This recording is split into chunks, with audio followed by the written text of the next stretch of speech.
తాకట్లో ఉన్న మీ బంగారాన్ని విడిపించి ఆ రోజు ఆన్లైన్ రేటుకి కొంటాం. Sharma gold company. నమస్తే, వెల్కమ్ టు సుమన్ టీవీ. నేను పద్మిని. ప్రస్తుతంతో పాటు ప్రముఖ పంచాంగకర్త, వాస్తు జ్యోతిష పండితులు, హస్త సాముద్రిక నిపుణులు మేడికొండూరు విశ్వనాథ్ ప్రసాద్ గారు మనతో పాటు ఉన్నారు. మాట్లాడదాం సార్. నమస్తే సార్. ఓం మాతా పితృ గురుభ్యో నమః. నమస్కారం సార్. జ్యోతిషానికి సంబంధించి అనేక వీడియోలు నేను చేయటం జరిగింది, అడగటం జరిగింది, తద్వారా తెలుసుకోవటం జరిగింది. కానీ యోగిని దశల గురించి ఇప్పటిదాకా ఎప్పుడు నేను విననటువంటి సందర్భం. అయితే మీ పంచాంగంలో, మీరు రాసిన పంచాంగమే కదా, అయితే ఇందులో మీరు మెన్షన్ చేశారు యోగిని దశ ఫలితాల గురించి మీరు మెన్షన్ చేశారు. ఒక 2 లైన్స్ నేను చదువుతాను విత్ యువర్ పర్మిషన్. ఈ యోగిని దశలలో 36 సంవత్సరాలు ఒక ఆవృతం పూర్తయి పునరావృతం అయ్యే సమయ సందర్భాలలో జీవితంలో గుర్తుంచుకునే భావి జీవితాన్ని ప్రభావితం చేసే ఏదో ఒక సంఘటన ఖచ్చితంగా జరుగుతుంది అని మీరు రాయటం జరిగింది. అంటే ఎవ్రీ 36 ఇయర్స్, అంటే 2 సైకిల్స్ మనం ఫినిష్ చేస్తాం మ్యాక్సిమం, అంతే కదా. సో 36 ఇయర్స్ టైంలో ఖచ్చితంగా ఏదో ఒక చాలా బలమైన ఇన్సిడెంట్ జరుగుతుంది జీవితంలో అని మీరు రాయటం జరిగింది. ఒక్కసారి దీని గురించి తెలుసుకోవాలనుకుంటున్నాను. అసలు ఏమిటి యోగిని దశలు అంటే మనకి మరి మామూలుగా మనకి వింశోత్తరి దశలతో పాటుగానే యోగిని దశల్ని చూస్తారా? అసలు ఎంటైర్గా ఈ యోగిని దశల గురించి చెప్పండి సార్. ఈ దశలు అంతర్దశలు అంచనా వేసే క్రమం ఏమిటంటే, జాతక చక్రాన్ని దగ్గర పెట్టుకుని ఎప్పుడెప్పుడు ఏ సంఘటనలు ఏ గ్రహాల వలన జరుగుతాయో అంచనా వేయటానికి, భవిష్యత్తును అంచనా వేయటానికి ఉపయోగపడేవి దశలు, అంతర్దశలు, ప్రత్యాంతర్దశలు. ఇందులో ఎక్కువగా చాలామంది ఆచరించేది వింశోత్తరి దశ. అంటే టోటల్గా 120 సంవత్సరాలు ఆ ప్రమాణం ఉండటం. ఆ ప్రమాణ కాలంలో 120 సంవత్సరాల కాలంలో ఏ సమయంలో ఏం జరుగుతుంది అనేది అంచనా వేసే క్రమం. ఇవి కాకుండా అష్టోత్తరి దశ అని, షోడశోత్తరి దశ అని, యోగిని దశ అని, కాలచక్ర దశ అని, ఇట్లా రకరకాల విభిన్న దశాక్రమాల పద్ధతులు ఉన్నాయి. ఇందులో వింశోత్తరి దశలో కేవలం మనం ఇప్పుడు ప్రస్తుతం జాతకాలు ఇవన్నీ బయట ఉన్న సాఫ్ట్వేర్లో కానీ ఎక్కువ మంది జ్యోతిష్య పండితులు కానీ వింశోత్తరి దశల్ని ఉపయోగిస్తూ చంద్రుడు ఉన్న నక్షత్రానికి దశలు వేసుకుని వీరికి ఈ దశ జరుగుతుంది, ఈ దశ జరుగుతుంది అని చెప్తూ ఉంటారు. కానీ వింశోత్తరి దశ చంద్రుడున్న నక్షత్రాన్ని బేస్ చేసుకుని ఆ దశ స్టార్ట్ అవటం అనేది జరుగుతుంది, అవును, బేస్డ్ ఆన్ చంద్ర.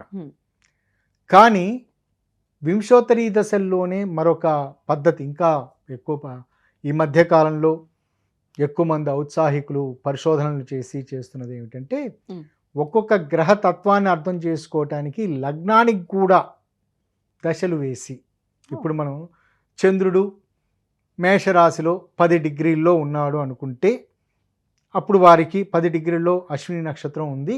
అశ్విని నక్షత్రానికి ఎంత బ్యాలెన్స్ ఉందో ఆ దశాశేషాన్ని చూసుకోవటం. అశ్విని నక్షత్రం తర్వాత భరణి నక్షత్రం అంటే శుక్రునికి సంబంధించిన మిగతావన్నీ దశలు వస్తూ ఉంటాయని ఆ విధంగా అంచనా వేయటం. అది చంద్రునికి సంబంధించి. అదే లగ్నానికి సంబంధించి కూడా అదే విధంగా చూడటం. అంటే 10 డిగ్రీల్లో లగ్నం మేషరాశిలో ఉంది, అప్పుడు వారికి కేతు మహర్దశ మొదలైంది లగ్నరీత్యా. ఆ విధంగా చూసుకోవటం. దాని తర్వాత ఈ గ్రహాలకు సంబంధించి రవి ఉన్న నక్షత్రానికి సంబంధించి చూడటం. ఈ విధంగా చాలామంది చాలా రకాలుగా రీసెర్చ్ చేస్తూ ఉన్నారు. ఈ క్రమంలో వింశోత్తరి దశల్లో ముఖ్యంగా డీపెస్ట్ అనాలిసిస్లోకి వెళ్తూ ఉన్నప్పుడు దశ, అంతర్దశ, ప్రత్యాంతర్దశ, సూక్ష్మదశ, ఈ విధంగా 5 రకాల విభజనలకు వెళ్తూ ఉన్నప్పుడు మనకి ఒక రోజులో ఈరోజు 12 గంటల నుంచి 1 గంట దాకా ఈ దశ ఉంటుంది ఇది అనేది తెలుస్తూ ఉంటుంది. కానీ డీపెస్ట్గా వెళ్ళిన సందర్భాలలో యాక్యురసీ తప్పే అవకాశం ఉంటుంది. మనం మాన్యువల్గా చేసే క్యాలిక్యులేషన్స్లో అంత చక్కటి పరిస్థితులు రావటానికి కనీసం ఒక జాతకానికి 1 రోజు టైం తీసుకోవాల్సి ఉంటుంది. ప్రస్తుతం లభ్యమవుతున్న సాఫ్ట్వేర్లలో అది దొరుకుతూ ఉంటుంది. కానీ ఫలితాలు అంత చక్కగా ఉంటాయా అనటానికి ఒక్కోసారి ఉండకపోవచ్చు సూక్ష్మ దశల్లోకి వెళ్తూ ఉంటే. అలా కాకుండా ఈ పరాశరుడు, జెమిని, ఈ 2 పద్ధతుల్లో పరాశరుడు ఒక ప్రత్యేకమైన సిస్టాన్ని, పరాశర సిస్టంలో బ్యూటీనెస్ ఆఫ్ పరాశర సిస్టమ్ ఏమిటంటే ఒకటి దేవమాన పద్ధతి. ఆ దేవమాన పద్ధతి దాన్ని మనం వెస్టర్న్ అస్ట్రాలజర్స్ ప్రోగ్రెషన్ సిస్టమ్స్ అంటారు. అది చాలా బ్యూటీ, చాలా చక్కగా యాక్యురేట్గా మీకు ఈ సంఘటనలు ఈ టైంలో జరుగుతాయి, ఈ టైంలో జరుగుతాయని ప్రిడిక్ట్ చేయొచ్చు. కానీ accuracy does mean related to the events, not the timing of events. Timing of events గురించి చెప్పాలంటే మనం ఇంకా ఎక్కువ గణిత సాధన చేయాలి. మీకు ఈ నెల రోజుల్లో, ఈ 15 రోజుల్లో ఈ సంఘటన జరగవచ్చు, ఈ శుభ అనుభవం మీకు అనుభవంలోకి రావచ్చు అనేది. సో అందులో ఉన్న మరొక బ్యూటీనెస్ ఏమిటంటే యోగిని దశ. ఈ యోగిని దశల్లో యోగిని దశ మరియు రెండవది కాలచక్ర దశ. కాలచక్ర దశలు అనేది అది ఇంక కొంచెం కాంప్లికేటెడ్గా దాని క్యాలిక్యులేషన్ ఉంటుంది. దాంట్లో ఒక జంప్ కావటం, మండూక స్పర్శ అని రకరకాల ఇది ఉంటాయి. అంటే ఒక రాశి నుంచి తర్వాతి దశ వెనక్కి జరగటం, ముందుకు జరగటం లాగా. అంటే ఉదాహరణకి రాశి దగ్గర నుంచి మొదలవుతుంది అనుకుందాం, మేష రాశి నుంచి మొదలవుతుంది అనుకున్నాం. కొన్ని రకాల పద్ధతుల్లో కొన్ని జాతకాలలో డిపెండ్స్ అపాన్ ఆ నక్షత్రం వాళ్ళ లగ్నాన్ని బట్టి ఉంటుంది. వారికి మేషరాశి అది రాశి ద్వారా చెప్పాలి. మేషరాశికి అధిపతి కుజ కాబట్టి కుజ దశ. మేషరాశి తర్వాత వచ్చే దశ వృషభ రాశి కాబట్టి శుక్రదశ. ఓకే, అది ఆ విధంగా కొన్ని సందర్భాల్లో అది రివర్స్గా కూడా ఉండే అవకాశం ఉంటుంది. అంటే అది డిపెండ్స్ అపాన్, అది ఆ నక్షత్రాన్ని బట్టి, నక్షత్రాన్ని ఆ నక్షత్రం ఉన్న దీన్ని బట్టి ఉంటుంది. దాంట్లో రివర్స్గా చూసుకుందాం అనుకోండి, మేషరాశి, మేషరాశి కంటే ముందు రాశి మీనరాశి. మీనరాశి సంబంధించిన అధిపతి గురువు. అంటే కుజ మహర్దశ తర్వాత గురు మహర్దశ, గురు మహర్దశ తర్వాత రివర్స్గా వెళ్తూ ఉంటే వచ్చేది శని మహర్దశ, మరలా శని మహర్దశ. ఈ విధంగా 2 సార్లు శని మహర్దశ వస్తుంది.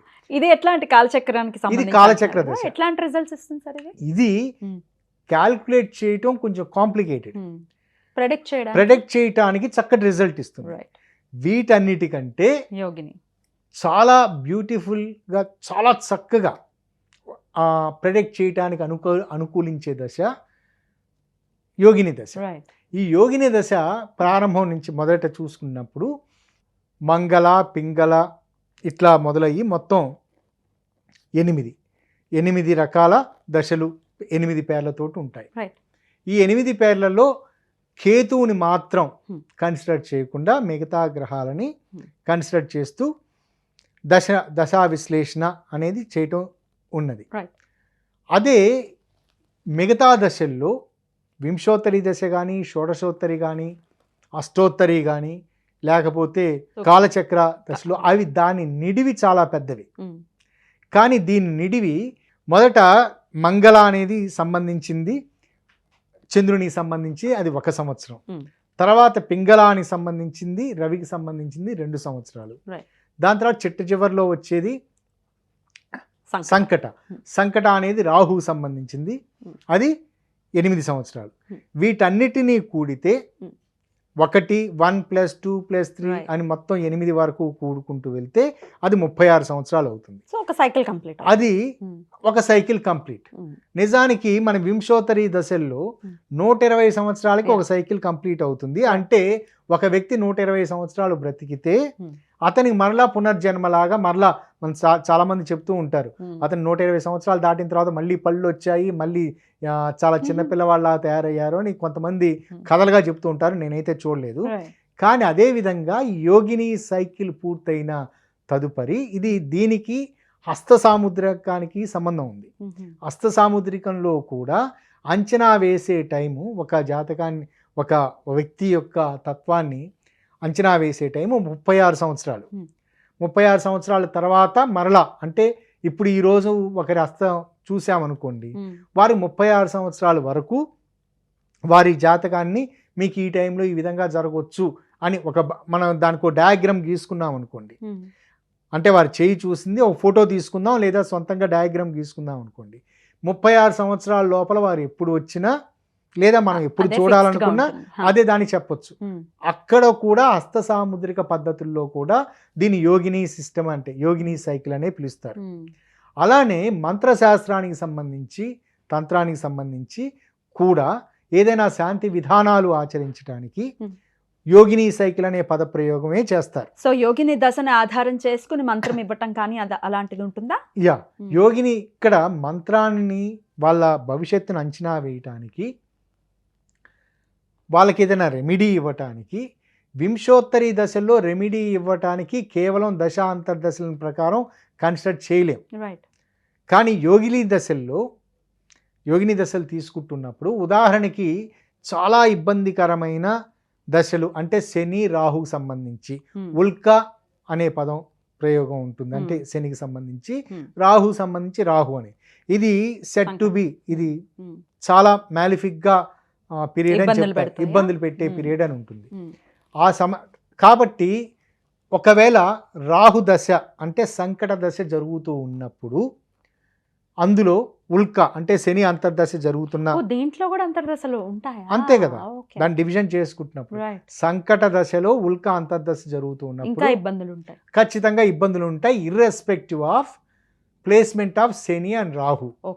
ఒకవేళ శని అండ్ రాహు అది వాళ్ళు చాలా చక్కటి పొజిషన్లో, అనుకూలమైన పొజిషన్లో వాళ్ళు ప్లేస్ చేయబడి ఉన్నారనుకోండి, దీని ప్రభావం కొంతమేరకు తగ్గొచ్చు. కానీ దీన్ని విశ్లేషించే క్రమంలో ఆ సమయంలో సంకటలో రాహు మార్గదశ జరుగుతున్న సమయంలో ఆహార పదార్థాలు, రాహు సంబంధించి ఆహార పదార్థాలు, అడల్ట్రేషన్ ఆఫ్ ఫుడ్, వీటి కారణం చేత అనారోగ్య సమస్యలు వస్తాయని, ఇదే సమయంలో లేదా వాళ్ళ ఉద్యోగానికి సంబంధించి వీరికంటే పెద్దవారు, వీరి పై అధికారులు ఎవరో ద్వారా వాళ్ళు చేసే కుట్రల ద్వారా లేదా వాళ్ళు చేసే జెలసియస్ రీజన్స్ ద్వారా వచ్చే సమస్యలు వస్తాయని ఒక అంచనా వేయచ్చు. దాని తీవ్రత ఏ విధంగా ఉంటుంది, దాని తీవ్రత అనేది ముందు వివరించినట్లుగా శని రాహువుల ప్లేస్మెంట్ని బట్టి చూసుకోవటం జరుగుతుంది. దాని తర్వాత దీన్ని రెమిడియల్ మెజర్స్ ఇవ్వటానికి, పనిచేయటానికి వీరికి రాహువుకు సంబంధించి శక్తి సంబంధించిన మంత్రాలు, శక్తి ఆరాధనకు సంబంధించిన మంత్రాలు, దాని తర్వాత శని కూడా ఇన్వాల్వ్ అయ్యాడు కాబట్టి శనికి సంబంధించి కాళికాదేవి, కాబట్టి ఇందులో శక్తి ఆరాధనకు సంబంధించి ఏది చేయాలి, కాళీమాతకు సంబంధించి ఏదైనా శాంతి విధానాలు పాటించటం, దానికి సంబంధించిన మంత్రం ఇవ్వటం, ఆ సాధన చేయటం, ఆ పూజలు చేయించటానికి అది చక్కటి ఒక లీడ్ ఇస్తుంది. ఇందులో ఈ యోగిని దశలు ఇవి తెలుసుకోవటం ద్వారా మొట్టమొదట ఈ దశలు జాతక చక్రానికి అన్వయించుకొని చేస్తుంటే ఒక రకమైన ఫలితాలు వస్తాయి. అలా కాకుండా ఇంకా డీపెస్ట్గా నా అనుభవపూర్వకంగా చూసుకున్నప్పుడు నవాంశని జాతక చక్రంగా తీసుకుని దానికి యోగిని దశలు అప్లై చేస్తుంటే ఈవెంట్స్ జరగటం రావటం అనేది, చాలా ఈవెంట్స్ ఈ టైంలో జరుగుతాయని చెప్పటం, అవి దాదాపు యాక్యురసీ, మేబీ ఒక 1 month తేడాతోటి ఈవెంట్ జరగటం అనేది కరెక్టే, ఈవెంట్ అనేది 100% యాక్యురేట్ గా చెప్పడం కుదురుతుంది. టైమింగ్ ఆఫ్ ఈవెంట్ అనేది ఒక 1 month అటు ఇటు తేడా, అది మేబీ నా క్యాలిక్యులేషన్ లో లోపాలు కావచ్చు, నేను వాడే సాఫ్ట్వేర్ లో లోపాలు కావచ్చు, లేదా నాకు ఆ సమయంలో కాన్సన్ట్రేషన్ తక్కువగా ఉంటుంది. ఎటువంటి ఈవెంట్స్ ని ప్రెడిక్ట్ చేసే ఎనీ టైప్ ఇందాక వివరించినట్లుగా పెళ్లి గాని, పిల్లలు గాని, వివాహం, ప్రతిదీ. జ్యోతిష్యం అంటే ప్రతి విషయాన్ని విశ్లేషణ చేయగలిగేది కదా, ఆరోగ్యానికి సంబంధించి కావచ్చు, కుటుంబ వ్యవహారాలకు సంబంధించి కావచ్చు, వీటన్నిటికీ బేస్ ఫండమెంటల్ పాయింట్ ఏంటంటే మీకు ముందుగా వివరించినట్లుగా గత వీడియోల్లో అర్థం చేసుకోవాల్సింది hereditary, environment, character. So 36 years ఆ సైకిల్ కంప్లీట్ అయ్యేటప్పుడు ఖచ్చితంగా మీరు మెన్షన్ చేసింది ఖచ్చితంగా మీరు గుర్తుంచుకునే విధంగా ఒక ఇన్సిడెంట్ జరుగుతుంది అంటున్నారు. అది పాజిటివా నెగటివా? That is depends upon their personality and horoscope. సహజంగా మనం ఎవరి జాతకంలో అయినా ఎవరి జీవితంలో అయినా చూడండి, 36 సంవత్సరాల వరకు ఒక రకమైన జీవితం ఉంటుంది. 36 సంవత్సరాల తర్వాత నుండి ఒక టర్న్ తీసుకుంటుంది. ఇన్ మ్యాక్సిమం కేసెస్ వాళ్ళకి పాజిటివ్ టర్న్ కావచ్చు, ఎందుకంటే అప్పుడు వాళ్ళ maturity levels, psychological maturity levels, ఎక్స్పీరియన్స్లు పెరుగుతుంటాయి కాబట్టి అది న్యాచురల్గా జరిగే ఫినామినా.